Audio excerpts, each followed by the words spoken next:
How you doing? It's Sam with the Professional Design Builder. I decided to take an impromptu trip with my man Brandon What's Middleton, up? and it's a funny story. This was a last minute trip, but there was a few different benefits. One, Brandon's in real estate. He focuses on subject to creative deals. And the other benefit too was he was headed to Tampa, which was hard hit by Hurricane Helene and Milton. So this was a great opportunity for me to pop into this war zone and see what exactly it's going to take for them to get this city back together.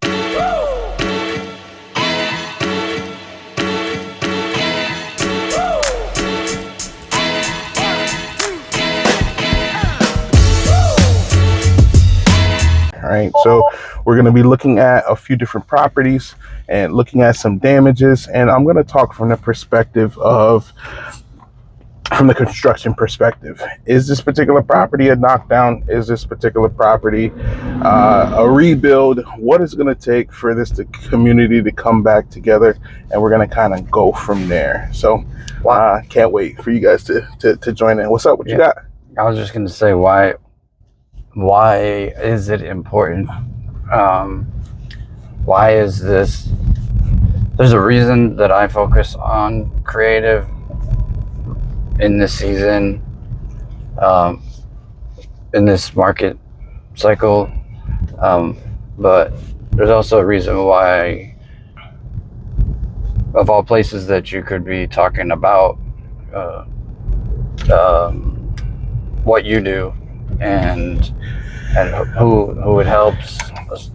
Obvious is the community, and the people that are literally like woke up one day and don't have a house. Some have insurance, some don't. Mm-hmm. Some can do the construction, but the investors, like, our job is to solve problems. And now we have a whole bunch of people at once that have a problem.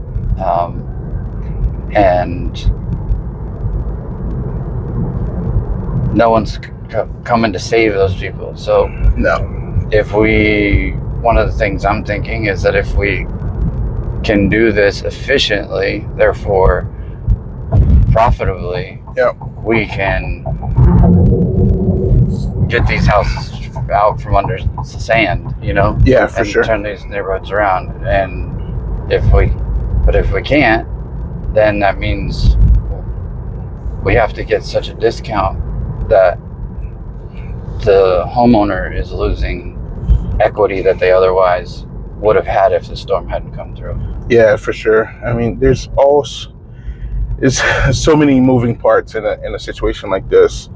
There is. Go ahead. Why is the viewer still listening? Why should they still be listening? I guess is what I'm asking. They should be listening because we're providing valuable information on what it looks like to invest in a hurricane zone or natural disaster. What are the steps that the community is going to take to bring itself back together? And then what are investors looking for in a time like this? So there's multiple levels that we provide value. And then for me on my end, how am I looking at it as an investor developer, right? Because there's going to be a lot more land opportunity in this particular space. So this trip is multifaceted. We're looking to bring a ton of value, and we're looking to really talk about some of the different angles that we might be looking at this situation. So can't wait to show you what's going on. Because if you are an investor, I would never go into these areas because they're on the water and they're so expensive. I like affordable first-time home buyer price houses. So the thought of doing new construction, tear down development is why my man Sam is here, because he's forgotten more than I'll ever know about it. And so yeah, so Mhm. Yeah, two different trains of thoughts for sure. Bringing you this is an educational trip for me to know, is this a market where I can take my talents and collaborate with someone like you, or gain information, knowledge, leverage that to help even other contractors, other developers, and say, oh, I found the property at the right price that helps the seller out of their situation. And here, developer, builder, contractor, this is why it's valuable. This is what you can do that maybe you would otherwise wouldn't do. Yep, for sure. Because of what you're sharing, what you know, the ways to save money, be efficient. Yeah, I would look at this from two different angles. All right, so one angle would be long-term revitalization into the area. All right, Florida is not going anywhere. It's still going to be a vacation destination. It's still going to be hot. All right, it's still going to be sunshine equity. Be very, be very popular from that perspective. Yes, it is going to be expensive. So it is going to require a lot more moving parts to do a revitalization in a space like this.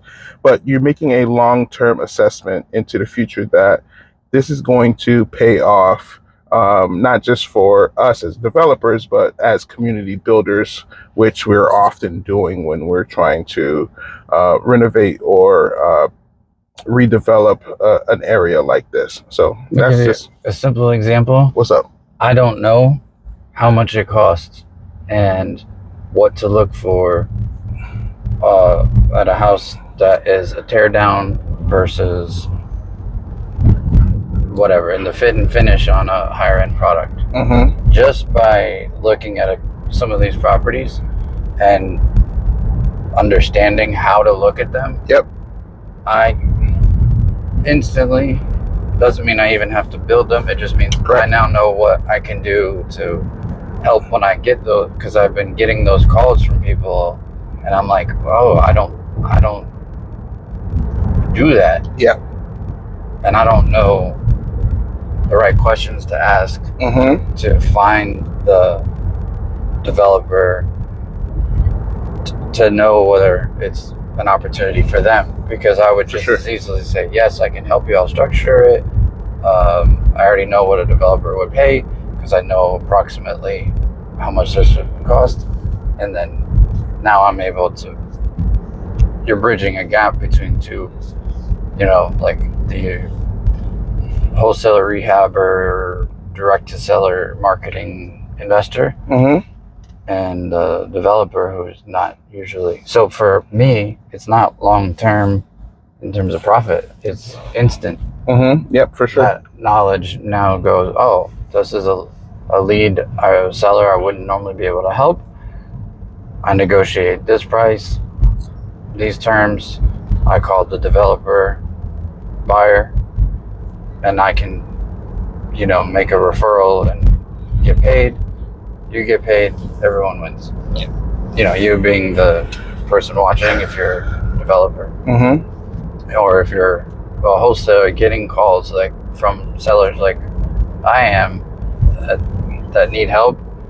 But a lot of people are scared to do big rehabs right now, big developments, new builds. A lot of the boots on the ground active mom and pop investors like myself. So it's going to take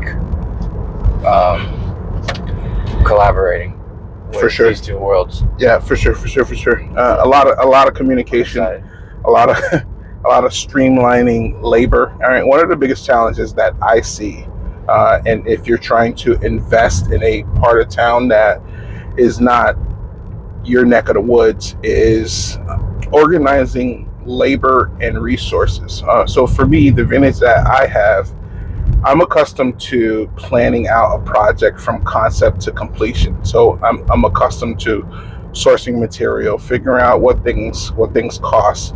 The biggest variable in a situation like this or any construction project is going to be getting the labor and the boots on the ground and getting consistent labor that's going to do what they say they're going to do when they say they're going to do it, so you can expedite the timeline of a project, right? And because it's going to be so busy in one particular area, the labor is going to be scarce, and they're probably going to be flaky. So they're going to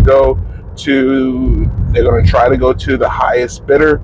So that is an anticipated frustration of something that may happen in this particular area. And for me, the way that I would combat that and the way that I would look at it as a builder, rehabber, developer is bringing in my own labor. And so labor from out of town, they're specific to this project. I'll have to factor in housing them for long periods of time, but I know exactly what I'm going to get, and I know that they're going to execute at a high level, and I'm not going to have to struggle with hiring new trade partners that I haven't worked with before. And that would be a suggestion if you are looking to invest in an outside area similar to Tampa.